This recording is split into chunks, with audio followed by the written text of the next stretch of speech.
des membres du gouvernement et rappelle tous ceux qui sont ta mission. Quelle urgence pourrait expliquer une telle mesure? La question mérite de se poser, mais à mon avis, la République, c'est les institutions et le gouvernement qui en est une. On ne peut pas, et ce pour quelque raison que ce soit, rappeler illico presto tous les membres du gouvernement en mission, sauf s'ils ne le sont pas.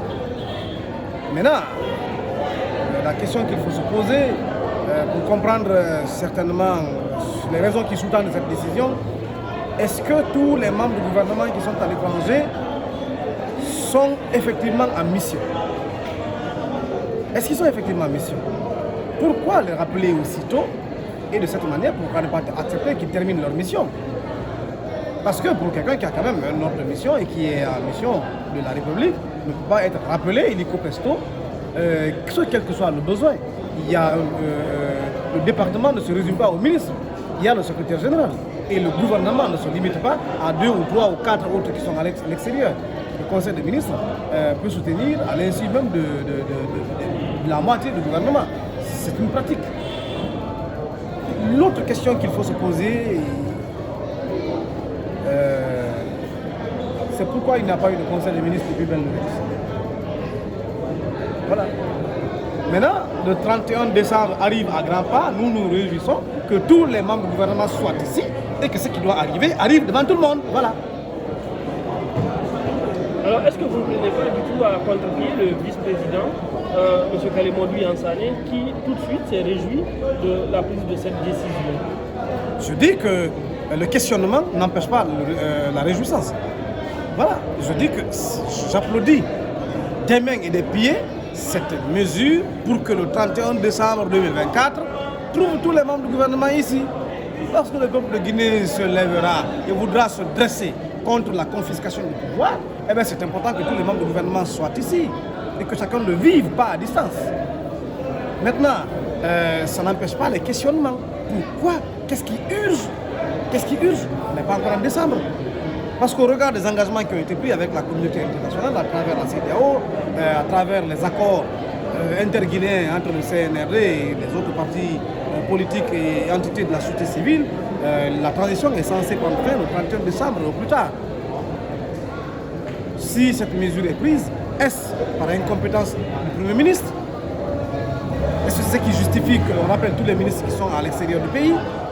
Est-ce parce que le président se doute des motivations de leur présence à l'étranger, ou il y a un remaniement urgent du gouvernement en cours et donc il faut que les autres rentrent, au risque que ceux qui vont être revoqués restent dehors avec les biens de la République?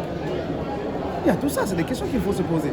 Alors, autre chose, vous avez abordé ici, si vous voulez, à l'intérieur du pays, il y a eu des bureaux des conseils de quartier et de district qui ont été dissous. Cela vous inquiète?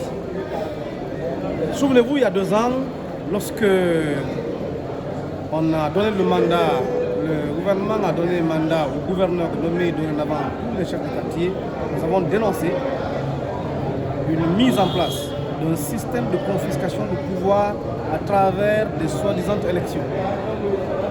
Il y a une architecture électorale qui est en train d'être mise en place pour permettre aux organisateurs d'avoir la même mise sur tout le circuit. En fait, il faut le verrouiller complètement.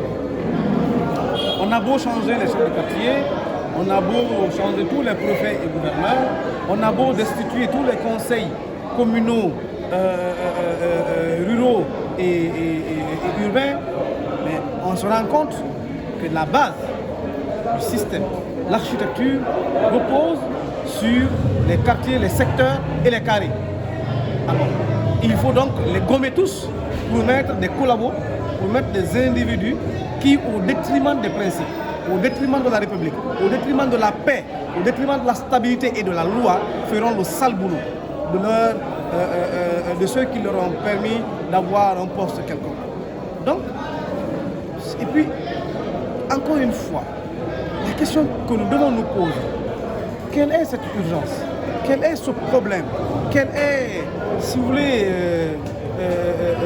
quelle est la situation qui impose aujourd'hui révoque tous les chefs de secteur, les chefs de carré, les chefs de quartier. Qu'est-ce qui urge? Il n'y a pas d'élection en vue.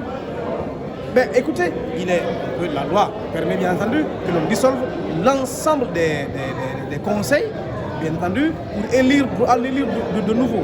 Mais s'il n'y a pas une élection en vue, je ne vois pas la pertinence.